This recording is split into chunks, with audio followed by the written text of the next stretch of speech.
now to the 67s. I can't tell you enough about how much I love this Warm Audio 67. I'm not being paid to say this. I can just say my ears hear this. I don't even know if this should be called a 67. I feel like this is kind of a different animal. It's a tube mic, weighs a ton, but it sounds like it's a ton of sound. And I've had a lot of different, obviously very expensive tube mics. I ran an API EQ on this and I boosted some mids and highs and I matched it to my original 67 and it sounded closer than most copies of 67s. But it's one thing to talk in the mic or to hit a snare or something and get a sound. To track a band, track a really good drummer, and these mics, you can get two of them, I'm sure even on the used market under $1,000 and brand new, probably $700-800. The Warm Audio 67 may be, to me, one of the truest, coolest new mics out there that you can go down to Guitar Center and buy it.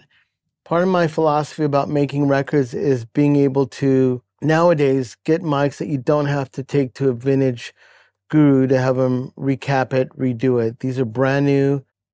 It's insane how good these sound. So here is Jimmy DeAnda. It's a session we did where I used all Warm Audio mics and was just kind of blown away, where now I've done maybe 3 or 4 records using these, and I used 2 of them in the Bonzo style of Led Zeppelin, where it's about 2.5 drumsticks above, and then you go 2.5 drumsticks, and if this is the top of the floor tom, it's kind of looking over the top. That's how I use it. I think the variable has been like some people have it like that, but I end up having it so the capsule is kind of slightly looking down at the floor tom, coming across to the snare. So I got one up above, and then I'm panning the overhead. I'm audience perspective, so all the way to the left, and this one stays on the right.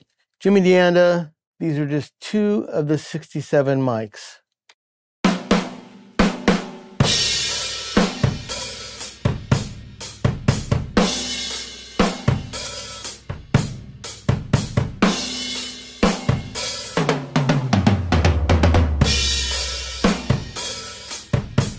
All right, I'm going to add now the Warm 47 just to add a little bit of a anchor to those 67 so you can get the full picture of the drums.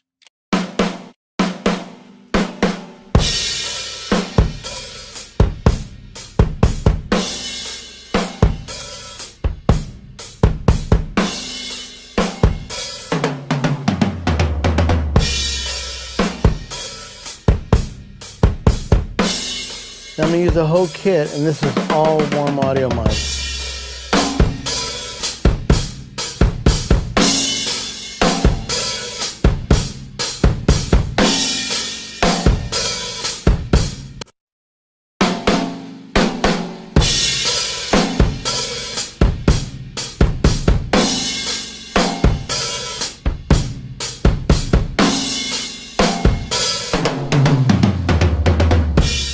So when people say that you can't make a cool record with mics that are affordable, I'm going to disagree with that. This has a Lundell transform in it, and it just sounds world-class to me. When you got a world-class musician, it almost doesn't matter what mic you put on it, but I will say the cymbal ratio, the tube compression, the violence of the microphone with a real band, the Warm Audio 67, to me, is one of the coolest new mics on the market that you can go out and buy, and everyone can afford them. So use it in the classic sense. I put it on the snare, totally buckled, but that's not the mic's fault. That's just a loud sound source. But above the drums, you know, room mics, ambience, this mic is really killer. So that's the Warm 67. Brand new microphone, Manny's mic locker. I give this mic a thumbs up. It's now part of my arsenal, which I use it. Hope you enjoy it. That's the end of Manny's mic locker. I'll chat with you on the next one.